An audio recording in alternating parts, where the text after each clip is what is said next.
Развели костер. Будем греться сейчас теперь. Сейчас полностью у нас романтическая обстановка. Я, как всегда, еще палатку не собрал. Но скоро. Видите, какой костер?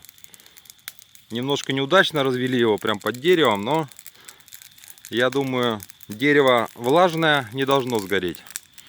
Так что будем думать. Сейчас огонь утухнет и будет угли, и нам нормально пойдет. Вот палатка Димона. Уже ночь.